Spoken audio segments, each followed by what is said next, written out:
जून में जब गवर्नमेंट ने बजट पेश किया था तो उसमें जो सरकारी मुलाजमीन हैं उनकी पेंशन की मद में 1000 अरब रुपए से ज़्यादा रखे गए थे। और ये गुज़श्ता सालों के मुकाबले में अगर आप देखें तो हर साल बड़ा तेज़ी से जो पेंशन का बिल है उसमें इजाफा होता जा रहा है। और मायरीन का भी और ख़ुद हुकूमत को भी इस बात का अंदाज़ा है कि जिस तरीके से सरकारी मुलाजमीन की पेंशन बढ़ रही है ये in the long run sustainable नहीं है। एक छोटी सी अगर आप बात करेंगे, अगर ये इसी पेस के साथ हम चलते रहे तो 10 साल के बाद यानी कि 2035 में जो सिर्फ पेंशन का बिल होगा हमारा वो 4752 अरब रुपए होगा। और जो पाकिस्तान की मईशत है ये उसके लिए बिल्कुल भी सस्टेनेबल नहीं है। और शहबाज इसी खतरे को भांपते हुए कि जो बढ़ता ये पेंशन का बोझ है, हमने देखा है कि इस हफ्ते हुकूमत पाकिस्तान ने 3 नोटिफिकेशन निकाले हैं। तो do you think that they are heading in the right direction?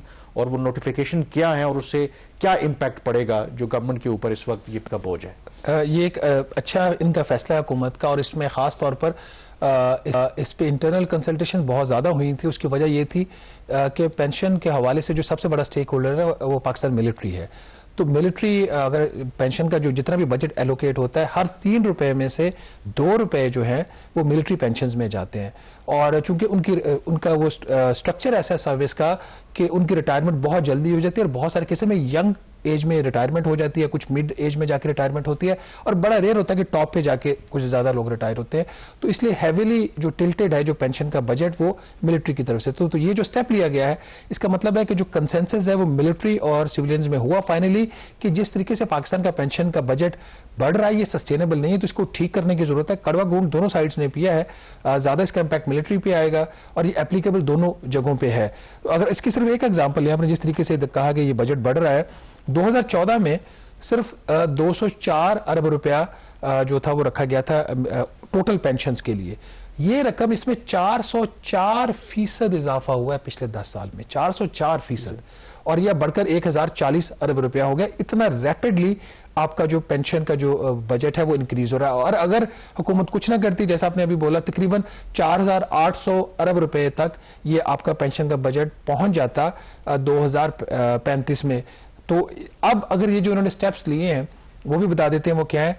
ये स्टेप्स लेने के बाद जो एंटिसिपेटेड सेविंग है जो वजारत खजाना ने कैलकुलेट किया है कि इन तमाम इकदाम के बाद जो अभी तक हुकूमत कर चुकी है 1700 अरब रुपए की बचत होगी अगले 10 साल में। और ये जो तकरीबन 4800 अरब रुपया पेंशन का जो बिल होगा वो 2035 में उसका जो एस्टिमेटेड बजट है वो 3100 अरब रुपए के करीब है।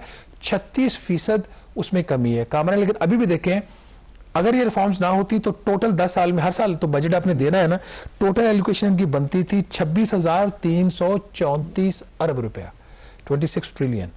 और अब कर लिया इन्होंने इस काम, तो उसके बाद इनका ख्याल जो सेविंग होगी उस सारा कुछ करने के बाद तो ये 19,611 अरब रुपया। बट चूंकि ये इसको जरा थोड़ा सा कंफ्यूजिंग हो जाएगा, बट इसको अगर सिंपल रखें, कम से कम 1700 अरब रुपए की सेविंग और 36% कम बजट इसमें। अब अगर नोटिफिकेशंस पे आ जाएं कि असल में फैसला हुआ क्या है, क्योंकि इसमें यकीनी तौर पर दिलचस्पी है सरकारी मुलाजमीन को जो करंट भी हैं जो रिटायर्ड हो गए हैं कि उनको कितना फायदा या कितना नुकसान हुआ है इस फैसले से। देखिए डेफिनेटली नुकसान तो लोगों का हुआ है।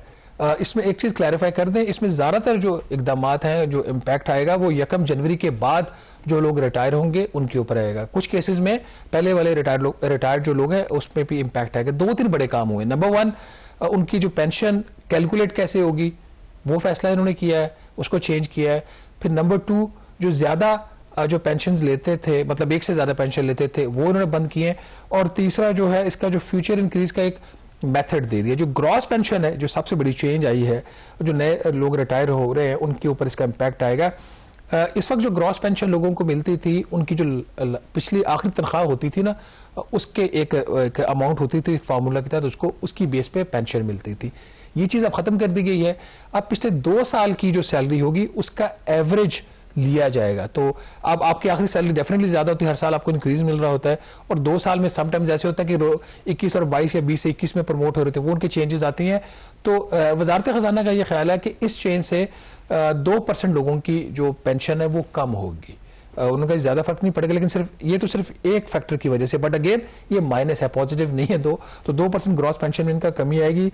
बट इसमें एक उनका पॉइंट ऑफ व्यू ये है कि पहले ये जो था ना एवरेज होती थी 3 साल की, 1986 में इसको तब्दील किया गया। 1954 में जब ये सारे रूल्स वगैरह बने थे तो उस वक्त इसी तरीके से होता था 3 साल की एवरेज पे। 1986 में ये फैसला हुआ कि नहीं, इसको लास्ट ड्रॉन जो सैलरी है उस पर ले जाया जाए। फिर जो इंक्रीज करने का जो फार्मूला है उसमें बहुत ज़्यादा इन्होंने चेंजेस किए हैं।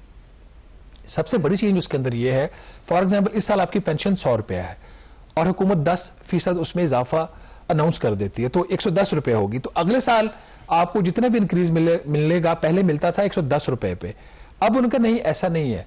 अब हमने आपकी एक बेस मुकर्रर कर दी है। ये जो 10% आपका इजाफा है ये अब ट्रीट होगा एडहॉक पेंशन। जिस तरह तनख्वाह के अंदर एक कॉन्सेप्ट है ना, जो गलत कॉन्सेप्ट है एडहॉक का, वही कॉन्सेप्ट इन्होंने यहाँ पे इंट्रोड्यूस करवाया। ये यहाँ पे गलत किया है इन्होंने। एडहॉक पेंशन कुछ नहीं होती, पेंशन में जो इंक्रीज है वो आपको इनको उनके अंदर वो करना चाहिए था, मच इन्होंने नहीं किया, उनका यहाँ से हमें सेविंग मिलेगी।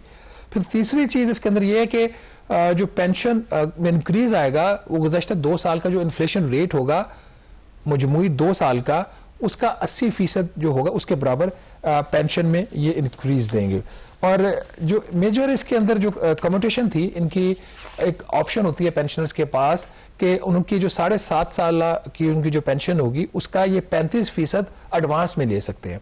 तो कम्यूटेशन को आप पेंशन की जो बेस है उससे निकाल दिया गया है। तो अगर लोग कम्यूटेशन लेंगे तो उसको, अगर किसी ने फॉर एग्जांपल 35 रुपए 100 में से कम्यूटेशन ले ली तो उसको जो अगला इंक्रीज मिलेगा वो 65 रुपए की बेस पे मिलेगा, 100 रुपए की बेस पे नहीं मिलेगा। और लास्टली जो इंपॉर्टेंट चेंज है कि जो लोग एक से ज्यादा पेंशन ले रहे थे बजट से, वो खत्म कर देंगे। इसका इंपैक्ट पिछले लोगों पे भी होगा जो पहले रिटायर हुए, अब वो एक ही पेंशन लेंगे। लेकिन इसमें एक क्लैरिफिकेशन ये है, कुछ लोग ऐसी पेंशन भी ले रहे हैं जिसका बजट से कोई ताल्लुक नहीं है। फॉर एग्जांपल EOBI जो employees old age benefits institution है, या वर्ल्ड बैंक की पेंशन है। हमारे कुछ लोग जो है वो वर्ल्ड बैंक से भी रिटायर हुए हैं, वो इधर से भी गवर्नमेंट के साथ भी काम के वहां से पेंशन ले रहे हैं, वो इफेक्ट नहीं होंगे। स्टेट बैंक ऑफ पाकिस्तान कौमी खजाने से जो, और इसका जो मैं पढ़ भी रहा था, जो आपने शुरू में भी कहा कि जो मेजर इम्पैक्ट है कि शायद 70% जो हैं जिनका ताल्लुक फौज से है, जो लोग रिटायर्ड होते हैं, क्योंकि उनका एक सिस्टम है आमतौर पर, लेट्स से कि कई कोटा भी होता है गवर्नमेंट में, आप कर्नल ब्रिगेडियर रिटायर हुए हैं तो फिर किसी एडमिनिस्ट्रेटिव पोजीशन पे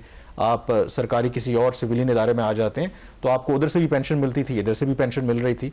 so it is a good decision in that sense कि कौमी खजाने से अगर आपको पेंशन जो है वो मिल रही है तो दो क्यों मिले आपको, तो उसमें तो आई थिंक इन्होंने एक अच्छा ये बेहतर फैसला है। ओवरऑल अगर इसको देखें मजमूई तौर पर अच्छा फैसला है। लोगों के लिए तो जाहिर सी बात है जो अफेक्ट होंगे तो उसको अच्छा नहीं कहेंगे, लेकिन जिस तरीके से हुकूमत के नाज़रीन अखराजात बढ़ रहे हैं, 20% सालाना ग्रोथ अभी भी अखराजात के अंदर, अगर आपका टैक्स कलेक्शन 26% से बढ़ रही है मजमूई तौर पर और खर्चे आपके 20% से बढ़े तो ये कोई अच्छी चीज़ नहीं है। अगर इन्फ्लेशन रेट 4% है तो खर्चा भी उसी रफ्तार से बढ़ना चाहिए, इससे ज़्यादा नहीं।